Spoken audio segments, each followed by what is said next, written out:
Will AI replace your career? Well, that's what the St. Louis Fed went out to discover. And they recently released a report on the correlation between AI adoption and unemployment in various sectors. And the results were very surprising in some cases not surprising at all. Today's video, we're going to go through a couple charts that they've released, and we're going to look at some of the more interesting points. And you can feel free to comment below what you think, what I missed, where you think I get it wrong. That is acceptable. This is also the time to like and subscribe if you want to keep up with what's happening in AI in your world, if you want to make more money, if you want to stay relevant, respected, if you want to provide for your family. Guys, this is the time to hit subscribe. Okay, so this study, which was recently released, specifically focuses on the correlation between AI and job loss, unemployment, between 2022 and 2025, which obviously is when AI started making big waves in the world. And specifically, we're talking about large language models. Think your ChatGPT. We're not talking about diffusion and some of these other models, image generation. We're specifically looking at large language models. Okay, and they use two complementary approaches, and I'm going to throw both charts up here on the screen here in just a moment. But these two approaches to kind of assess this. The first of which is Theoretic, and they essentially used AI to they use ChatGPT and some predictive models to see how they expected roles to be affected, basically, and how LLMs could reduce the time it takes to complete a task by 50% or more. That's essentially what they're looking at. How much time can it save? Blah, blah, blah. And they use ChatGPT and AI to determine that. The second chart we're going to look at is the actual adoption, which was populated by results from a real-time population survey. And they essentially go and they ask workers, how do you feel AI is being used in your job? What percentage of your time? How aggressive is leadership in implementing AI in your job role? And we're going to look at that. And what we're going to be doing here is they're measuring for a correlation coefficient. What is the relationship? You might ask, Mark, what the hell are you talking about? What's a correlation coefficient? Well, essentially what it is, what is the relationship between these two things, unemployment and AI adoption? And just as an example, a correlation coefficient of 1 means there's a perfect correlation, right? Anytime A happens, B will happen also. A 0 would mean there's no correlation, like they're not connected at all. So just to kind of baseline that, create the baseline. So right now what we're going to do is we're going to throw up the first chart here, which is the theoretic correlation. Go ahead and throw that up on the screen and take a look at it. And there's some interesting things that I think you're going to note here. The first of which is that there is a correlation coefficient of 0.47, which is moderate. That does show that there is a correlation, maybe not as strong or more strong than you may have expected. But this is the theoretic. Again, this is AI and the experts, quote unquote, kind of deciding what the connection is between these types of roles. And I think what you're going to note here right off the bat is that computers and math, architecture, engineering, sciences, arts and entertainment are all very high on the unemployment block.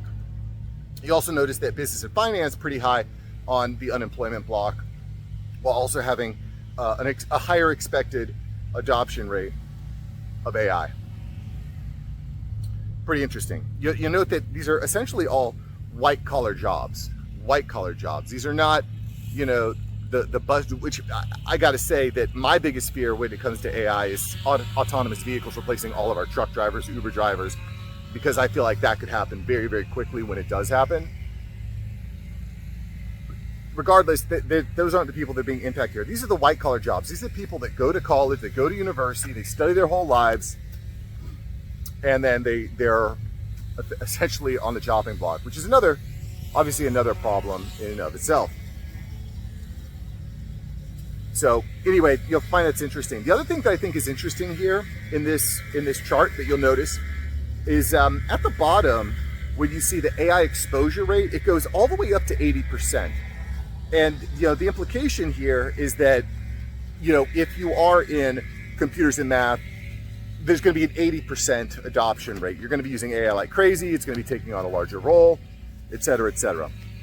So I think these are a couple things that really jump out at me when I'm looking at the theoretic correlation between unemployment and AI adoption.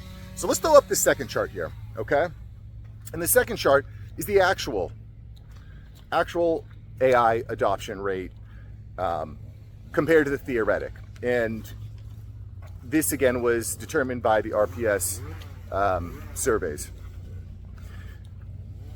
What you'll note here, just looking at the chart immediately, is that you have 45% AI adoption. So it's much lower than the theoretic adoption, which is something that I think a lot of people on the channel have been saying recently, that, you know, this idea that AI is just going to sweep in and take all of our jobs, it's going to be used everywhere, is not going to work. A lot of really smart guys in the comments will say that, you know, AI gives crap code. Like my software developers and architects out there say, Mark, AI pumps out crap code. It's no good. It's useless. Well, I mean, the experts have been wrong before. I would argue that it is used frequently. It will get better.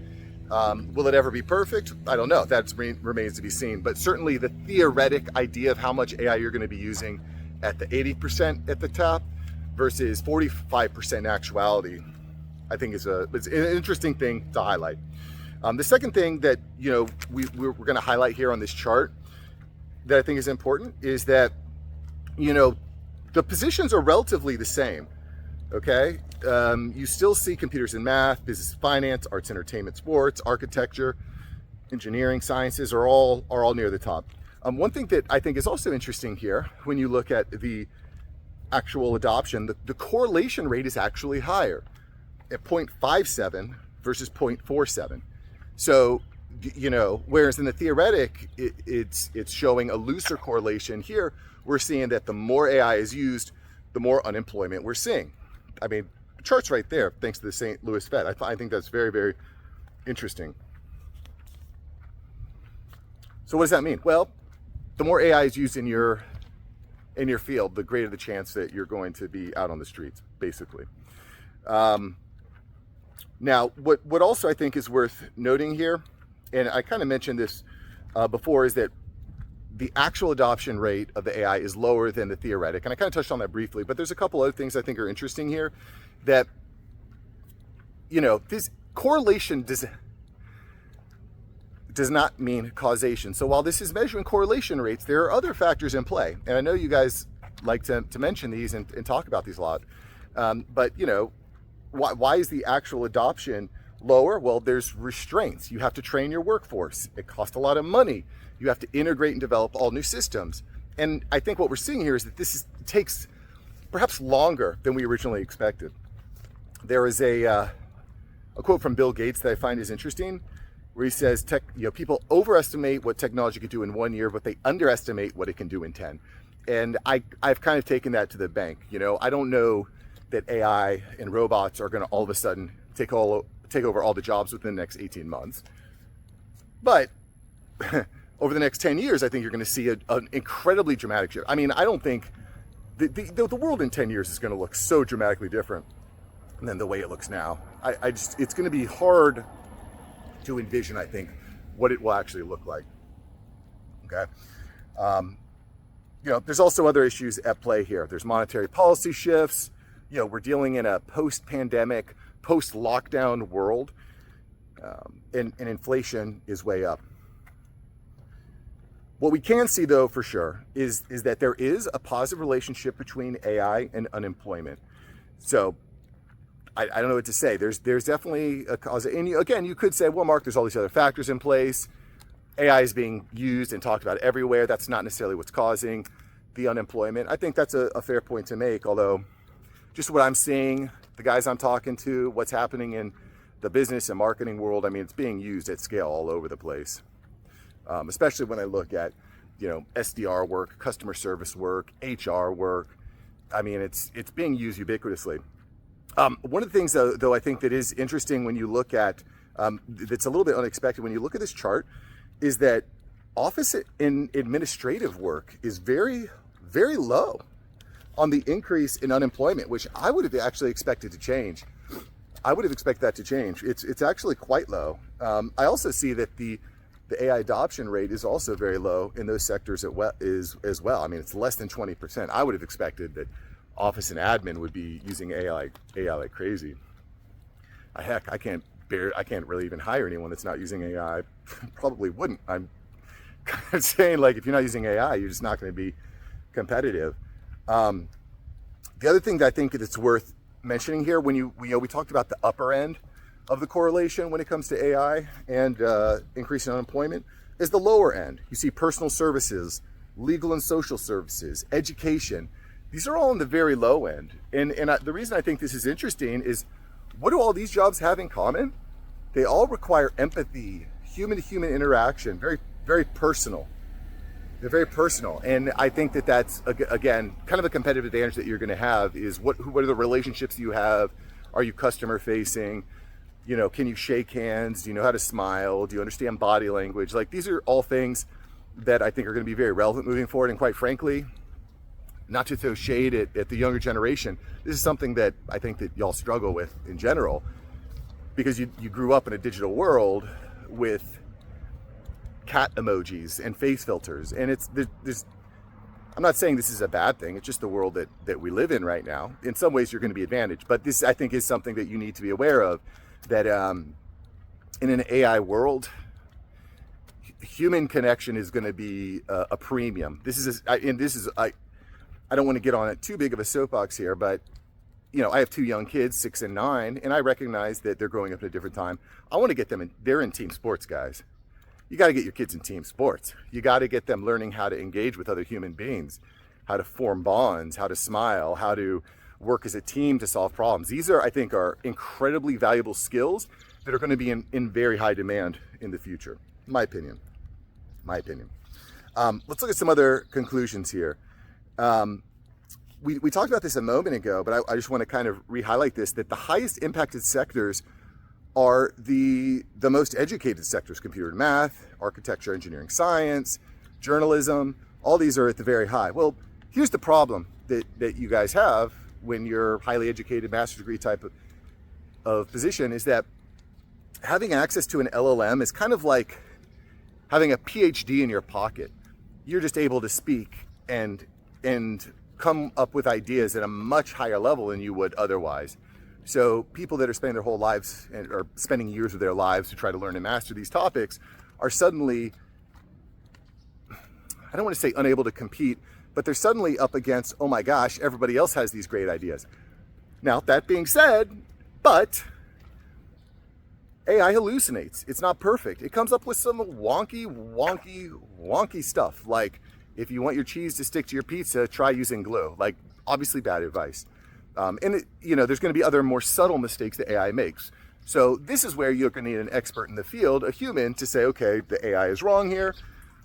I can use my brain. I can critically think. However, I don't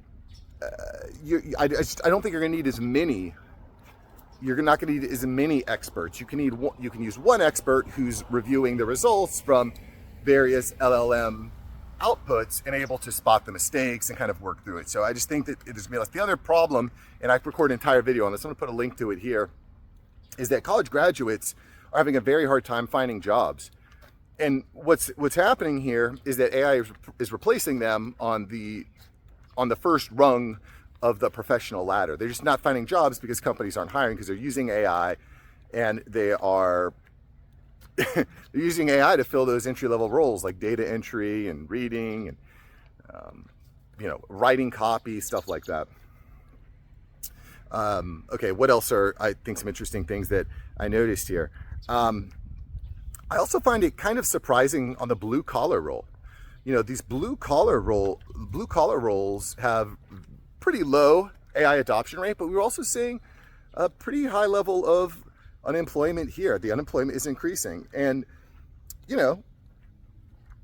what's causing that? Well, this is a tough one, and you can kind of put your ideas below. My stance would be, in a post-pandemic world where restaurants are down all over the place, people, all the restaurants went out of business basically.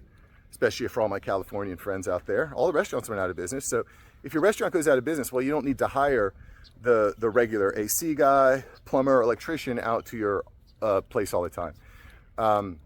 We might see a reduction in this as we see all these data centers being built. There's obviously construction where I live here in North Tampa. I mean, they are building like crazy. And what happens when you build? You need plumbers, electricians, you need blue collar workers to make sure this stuff works and continues to work. So I don't know, that's something that I'm going to continue to keep my eye on. But I think blue collar work is going to be in huge demand moving forward. Very hard, very honest work. By the way, I've been in the HVAC, I've worked in the HVAC field for a while, and it is very, very challenging. The other thing I think that's interesting, I kind of mentioned this earlier, is office and admin shows a high theoretic exposure, but a low unemployment range. And again, I think this comes down to companies just aren't exactly sure how to deploy AI yet. Administrative staff is on the lower cost side of things, so maybe they're hesitant to lay off these individuals. I would not be too comfortable if I was in the office administration level, though. You've got to be ready to adapt. And I think those are my key takeaways here, guys. Be curious, be adaptable. Don't get comfortable. Now, it's not a time to get comfortable. We must adapt, we must read, we must practice, we must listen to podcasts and yell at the hosts in the comments. That's important. Build relationships, because in an AI world, I mean, I talked about this the other day. I'll post a link to the video here. It is very hard to get in front of the job hirers because AI is creating all the job listings. It's reviewing all the job listings, and people are using AI to apply for jobs. So there's just a huge amount of bloat. I was talking to the CTO of one of the companies that I work with here, one of the SaaS companies I work with yesterday, and he said, I can't hire anyone. I'm like, well, why not? He's like, well, I put a job listing up, and a couple hours later, I had 80 job applicants. I was completely overwhelmed. I couldn't go through them all. And we kind of talked about some strategies on using AI to filter through them, and et cetera, et cetera. But regardless, and you'll see in that video that the human relationships are going to be what gets you the job. What gets you the job is not going to be, I'm really good at filling out job applications on Indeed. It's going to be the human relationships. And then the last point I would make here is your personal brand. Be known around the office, be known around your coworkers, colleagues. Make it clear that you know what you're doing, you're innovating, you're on the cutting edge of this stuff, because AI changes everything, boys. AI really does. And I know that you might say, well, Mark, it's overrated, it's overhyped, it's not, and that's fair. But don't forget that idea that things can happen very quickly. But typically it takes place over a slower period of time. So if you're continuously adapting, staying curious, I think you're gonna have a good spot. Thanks for watching today's video, guys. And if you enjoyed this video, thanks for liking and subscribing. I think if you like this video, you were really gonna like yesterday's video, which I talk about an insane topic, which is the population collapse. Guys are not having children, women are not having children, we're not having kids. And I go through exactly what the plan is on how to rectify that. And it's pretty dystopian and terrifying. So if you're up for that, check out yesterday's video, and I'll see you there, boys. All right, see ya. Peace.